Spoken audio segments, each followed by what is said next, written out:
के आगाज में आपको बताएं कि 27वीं तरमीम के जरिए आर्टिकल 243 में तब्दीलियों की रोशनी में आर्मी एक्ट में तरमीम की भी मंजूरी दे दी गई है। आर्मी एक्ट में होने वाली ये तब्दीलियां क्या हैं, बता रहे हैं इस्लामाबाद से आदिल बड़ाइच अपनी इस रिपोर्ट में। असम्बली ने पाक फौज की कमान से मुतल्लिक बड़ी और अहम तब्दीलियों की मंजूरी दे दी। हर chief of army staff chief of defence forces होंगे। चीफ ऑफ डिफेंस फोर्सेज का ओहदा 5 साल के लिए होगा और ये मुद्दत चीफ ऑफ डिफेंस फोर्सेज के ओहदे का नोटिफिकेशन जारी होने के रोज से होगी। तरमीम में ये वजाहत की गई है कि मौजूदा आर्मी चीफ की मुद्दत चीफ ऑफ डिफेंस फोर्सेज के नोटिफिकेशन की तारीख से दोबारा शुरू होगी। Chairman joint chief of staff committee का ओहदा और दफ्तर 27 नवंबर 2025 से खत्म हो जाएगा। वजीर आजम चीफ ऑफ डिफेंस फोर्सेज की सिफारिश पर कमांडर नेशनल स्ट्रेटेजिक कमांड का तकर्रुर 3 साल के लिए करेंगे। वजीर आजम चीफ ऑफ डिफेंस फोर्सेज की सिफारिश पर कमांडर नेशनल स्ट्रेटेजिक कमांड को 3 साल के लिए तोसी भी दे सकेंगे। चीफ ऑफ आर्मी स्टाफ की तरह कमांडर नेशनल स्ट्रेटेजिक कमांड की तकर्रुर और तोसी अदालत में चैलेंज नहीं हो सकेगी। कमांडर नेशनल स्ट्रेटेजिक कमांड पर जनरल की रिटायरमेंट की उम्र की हद का इत्तलाक नहीं होगा और इस मुद्दत के दौरान वो पाक फौज के जनरल के तौर पर काम करते रहेंगे। सुप्रीम कोर्ट के जस्टिस मंसूर अली शाह, जस्टिस सतन बिनल्ला ने अपने ओहदों से इस्तीफे दे दिए। दोनों जजों ने अपने इस्तीफे ऐवान सदर को अरसाल कर दिए। जस्टिस मंसूर अली शाह ने इस्तीफे में कहा है कि 27वीं यानी तरमीम ने सुप्रीम कोर्ट को टुकड़े टुकड़े कर दिया।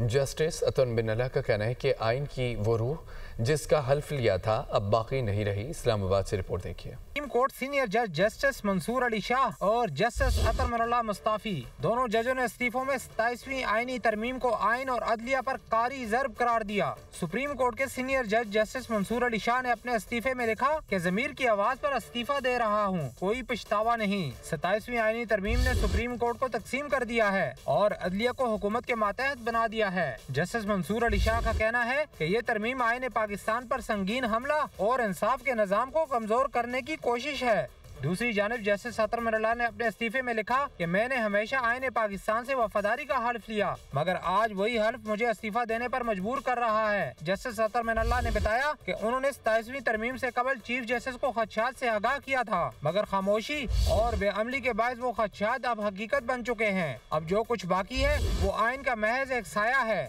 जिसमें ना रूह है और ना ही अवाम की आवाज़। लॉ एंड जस्टिस कमीशन के रुकन और साबिक अटॉर्नी जनरल मखदूम अली खान भी मुस्ताफ़ी हो गए। मखदूम अली खान ने लॉ एंड जस्टिस कमीशन के सरबराह को अपना इस्तीफ़ा भिजवा दिया। उन्होंने इस्तीफे में लिखा है कि मैंने कमीशन का रुकन बनने की दावत कबूल की थी। 26वीं आईनी तरमीम के बाद नौजवान बुकला के चेहरों पर मायूसी देखी। सोचा था मुशावरत, हिकमत अमली और दलील के ज़रिए बेहतरी मुमकिन है। समझा था कि कमीशन के ज़रिए कानून में इस्लाह मुमकिन है। 27वीं आईनी तरमीम की अदलिया की आज़ादी को मुकम्मल तौर पर ख़त्म कर दिया। आज़ाद अदलिया के बगैर कानून की इस्लाह मुमकिन नहीं है। मौजूदा हालात में कमीशन में रहना खुद के साथ फ्रॉड करने के मुतरादिफ है। अपनी जिम्मेदारी जारी रखने में अदम सलाहियत का एतराफ़ करता हूँ। मैं बाज़ाब्ता तौर पर कमीशन के रुकन के ओहदे से इस्तीफ़ा देता हूँ। जस्टिस अमीनुद्दीन पाकिस्तान की पहली वफाकी आईनी अदालत के चीफ जस्टिस मुकर्रर, नोटिफिकेशन जारी कर दिया गया। जस्टिस अमीनुद्दीन खान वफाकी आईनी अदालत के पहले चीफ जस्टिस के तौर पर आज हल्फ उठाएंगे। हल्फबर्दारी की तकरीब सुबह 10 बजे ऐवान सदर में होगी। हल्फबर्दारी की तकरीब में शिरकत के लिए आला अदलिया के जजेस और दीगर मेहमानों को दावतनामे जारी कर दिए गए।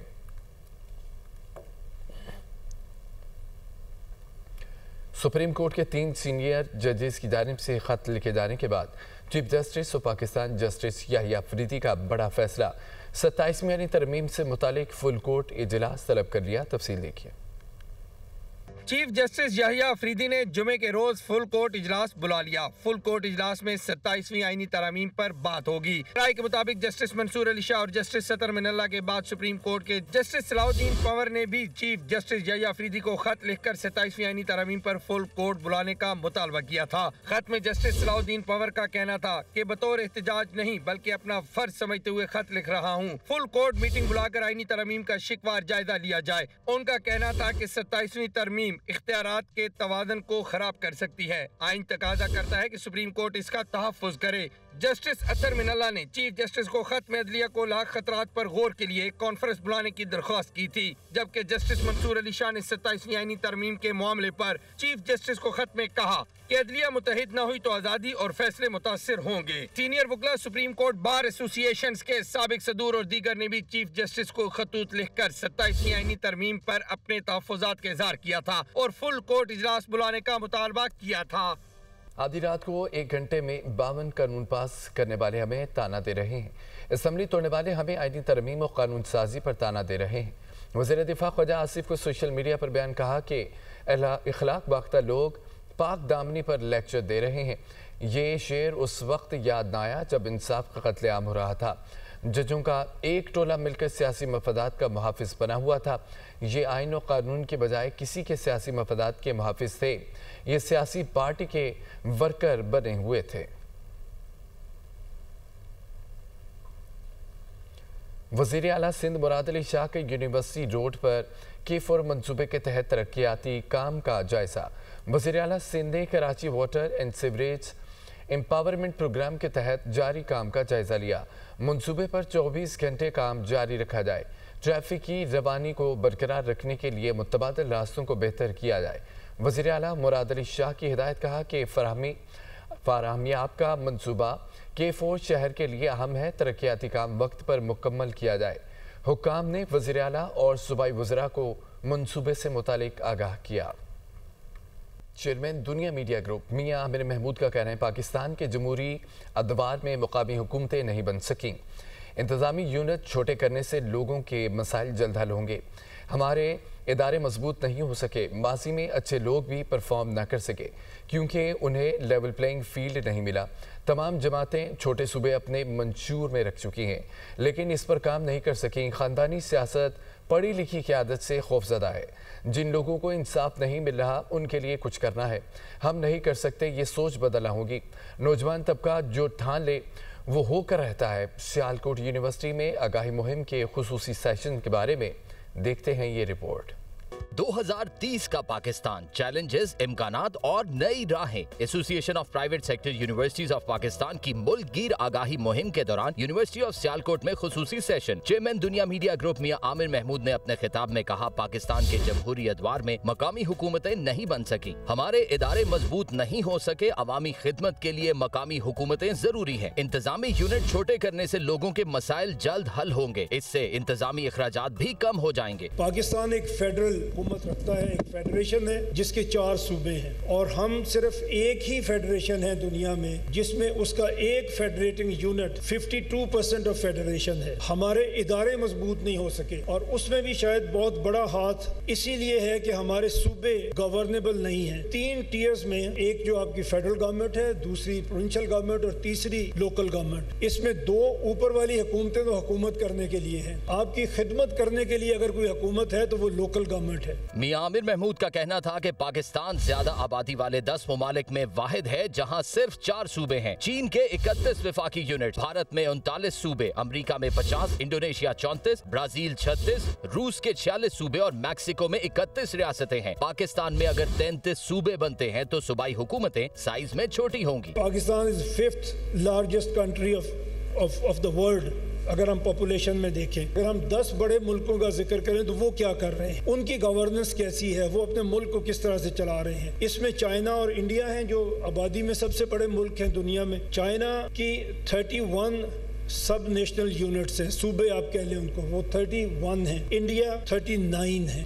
80 साल में उन्होंने 9 से 39 प्रोविंसेस अपने बना दिए। United states 3rd largest country है, 50 स्टेट्स हैं उसकी। इंडोनेशिया 34 प्रोविंसेस है इंडोनेशिया में और हमारे सिर्फ 4 सूबे हैं। नाइजीरिया 27 प्रोविंसेस नाइजीरिया के हैं। ब्राजील अगेन तकरीबन 22 करोड़ की आबादी का मुल्क है और 36 उसमें उसकी स्टेट्स हैं। रशिया 142 मिलियन की पॉपुलेशन पे, इनके 46 प्रोविंसेस हैं। मैक्सिको 10वें नंबर पे है, 13 करोड़ की आबादी है और 31 स्टेट्स हैं मैक्सिको में। अगर 33 प्रोविंसेस पाकिस्तान में बनते हैं तो सूबाई हुकूमतें छोटी होंगी साइज में। चेयरमैन दुनिया मीडिया ग्रुप ने कहा कि माजी में अच्छे लोग भी परफॉर्मेंस नहीं दिखा सके क्योंकि उन्हें लेवल प्लेइंग फील्ड नहीं मिला। रियासती इदारे कमजोर होने की वजह से हम तरक्की नहीं कर सके। नीचे से आने वाली लीडरशिप ही ऊपर आकर बेहतर तौर पर परफॉर्म कर सकेगी, वही मुल्क को आगे लेकर जाएंगे। खानदानी सियासत नई पढ़ी लिखी मिडिल क्लास लीडरशिप के खिलाफ है। इससे शायद इनकी दुकानदारी खत्म हो जाएगी।